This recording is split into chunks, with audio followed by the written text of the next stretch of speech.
Welcome to Dr. Zishan Ortho Care, your trusted guide for bone and joint health. Hello दोस्तों, आज हम जानेंगे कि जो हमारी हड्डी टूटने के बाद हमारी हड्डी के अंदर जो रॉड डाला जाता है या प्लेट डाला जाता है या स्क्रू डाला जाता है, तो हड्डी जुड़ने के बाद क्या उसे रखना ज़रूरी है? कितने दिन बाद निकाला जा सकता है? या फिर निकालने की क्या प्रक्रिया होती है? या निकालने के बाद किन-किन चीज़ों का ध्यान रखना चाहिए? तो सबसे पहले ये बात जानिए कि आपके पैर में जो हड्डी टूटने के बाद रॉड डाला जाता है, उसका ये काम होता है कि आपकी हड्डी को सही जगह पर रखे और उसको सही अलाइनमेंट में रखने के बाद में जो है हड्डी जल्दी जुड़ने में इससे मदद होती है। अब जब हड्डी जुड़ जाती है तो ये रॉड का जो काम होता है वो लगभग पूरा हो चुका होता है।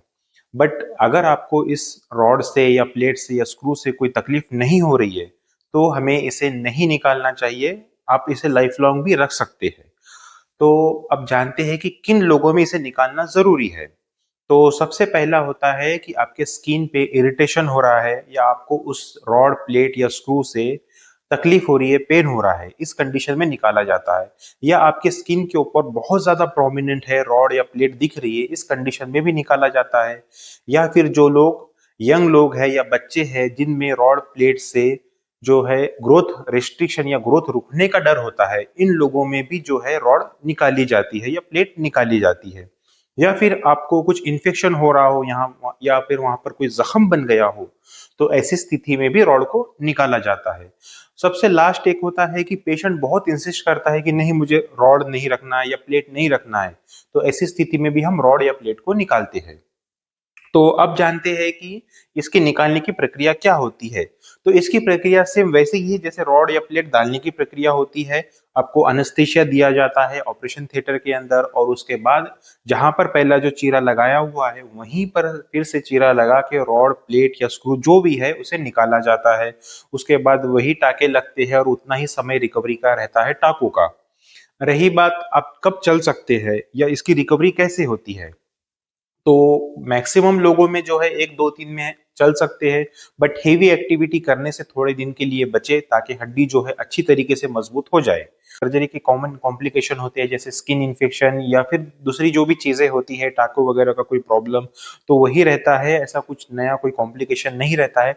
हाँ, कभी कभी ऐसे होता है कि जब इम्प्लांट या स्क्रू रॉड निकालते हैं उस टाइम में स्क्रू टूट जाता है या इम्प्लांट अंदर वैसे ही रह जाता है, तो ये सारे इसके कॉम्प्लिकेशन होते हैं जो पेशेंट को ऑलरेडी एक्सप्लेन किया जाता है। तो अब चलिए जानते हैं कि जो हमारे पैर के हड्डी जो होती है टिबिया, उसके अंदर जो रॉड होता है उसे कैसे निकाला जाता है। टोटल जो प्रक्रिया होती है मैं आपको डिटेल में बताऊंगा। तो दोस्तों चलिए जानते हैं कि जो हमारी पैर की जो हड्डी होती है वो टूटने के बाद उसमें जो रॉड डाला जाता है तो वो कैसे निकाला जाता है। तो सबसे पहले जो हम हेड जो डिजिटल स्क्रू होते हैं नेल के अंदर के या जो सबसे लास्ट के जो स्क्रू होते हैं उन्हें हम निकालते हैं। एक लास्ट में जो है 2 स्क्रू होते हैं जिसे हम डिजिटल लॉकिंग स्क्रू कहते हैं। तो ये जो पहला स्क्रू है हमने यहाँ से निकाल दिया है। अब देख सकते हैं कि जो स्क्रू है दूसरा स्क्रू वो भी बाहर आ गया है। अब हम आगे बढ़ते हैं और हमने जहाँ से जो नेल डाला था टिबिया का वही सेम इंसिशन या वही चीरे के ऊपर हम फिर से एक बार चीरा लगा करके जो है वहाँ से हम नेल निकालने की कोशिश करेंगे। इसके ऊपर जो है हम नेल एक्सट्रैक्टर जो होता है, जो नेल निकालने का जो रॉड होता है वो हम इसके ऊपर बिठाएंगे। अब जो रॉड जो है इसके ऊपर बैठ गया है, अच्छे तरीके से टाइट हो गया है, तो अब जो है हम जो प्रॉक्सिमल स्क्रू होता है वो प्रॉक्सिमल स्क्रू निकालेंगे। अगर हमने प्रॉक्सिमल स्क्रू पहले निकाल दिया तो नेल जो एक्सट्रैक्टर होता है वो टाइट करते समय जो नेल है वो अंदर ही घूमने लगेगा। इसकी वजह से प्रॉक्सिमल जो स्क्रू है हमें नेल एक्सट्रैक्टर टाइट करने के बाद ही निकालना चाहिए। अब जो है मैं बैक हैमर कर रहा हूँ और जो मेरा असिस्टेंट है वो काउंटर ट्रैक्शन दे रहा है, तो इसकी वजह से नेल निकालने में जो है आसानी होती है। तो आप देख सकते हैं कि जो नेल है जो बाहर आना चालू हो गया है और इस तरीके से हम जो है पूरे तरीके से नेल को जो है बाहर निकाल देते हैं। ये थी टोटल प्रक्रिया इम्प्लांट रिमूवल की।